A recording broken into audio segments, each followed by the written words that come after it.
wouldn't you just leave him?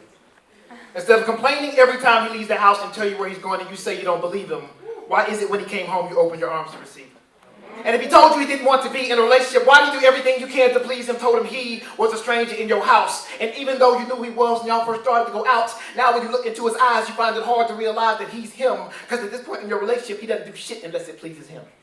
And despite these indiscretions, you tell your girlfriend that you would never leave him. And that leads them to say that you're taking your sense of self-pride and committing suicide, or what men like to call relationship treason, because love is war and nobody's ever been able to play both sides. So I wonder why you wouldn't just leave him. I mean, it's not like you don't have a good reason. Your mother always told you, if a man wants something bad enough, he will do whatever he can to get it. So if his actions aren't in line with those words, I don't know why you don't just say forget it, but you see a woman can hear the exact same thing and process their shit completely different.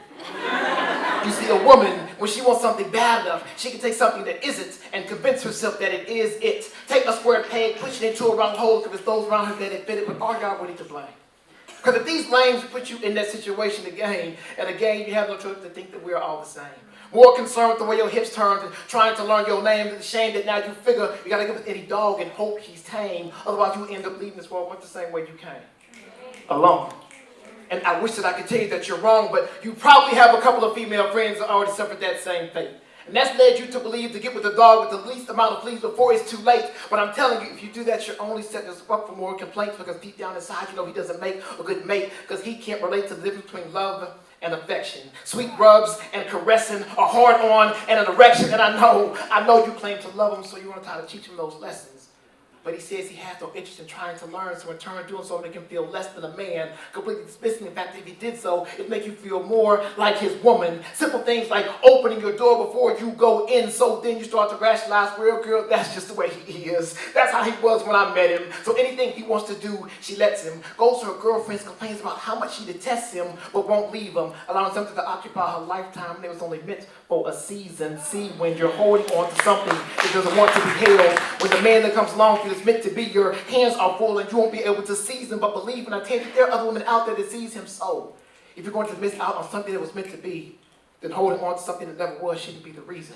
You see, there's a reason that a standard is called a standard. It's because it was never meant to be lowered. That's like taking 3 steps back and 1 step up and somehow convince yourself that you're still moving forward and I'm just a person I'm trying to be too forward. No, fuck that. Yes, I am. Because sometimes you have to raise your voice when the volume of choice is the silence of the lambs, ladies. How to expect a man to show you that he cares when you pay attention to how some of you walk, talk, and dress, it seems like y'all don't give a damn. If you want a man to come at you with a different approach, you have to show him that if he does so, it will garner a different result. Because if a man that is truly trying to get to know you gets the same no move as a dude that's only trying to hit, then at the end of the day, who is really to blame, that's all you end up with. And please don't blame how quickly a man might be trying to get you to be intimate.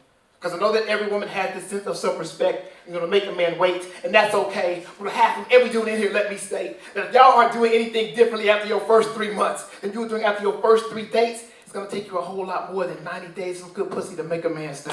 The shit just does not work that way. Let me let y'all in on a little secret. You see, the same 5 minutes that you use to decide whether or not you're going to let that man dick you down, he's using those same 5 minutes to decide once he finally does, if he's even going to stick around. So I'm not going to ask you why you won't leave him. You should ask yourself, why am I staying? I expect to find the man that was meant for you if your actions aren't in line with what you're praying. And I'm just saying, I didn't write this during the idea of a good relationship. We're just losing patience with those who say that there are no good men when it's them that are on the complacent tip. Instead of stopping and trying to figure out what might be wrong with you, but you are quick to say that there are no good men by Steve Harvey's book and let him tell you what to do. Think like a man, my ass. So let me save you all $14.95 and break it down for you. If you don't understand your value, then we will never value your wealth.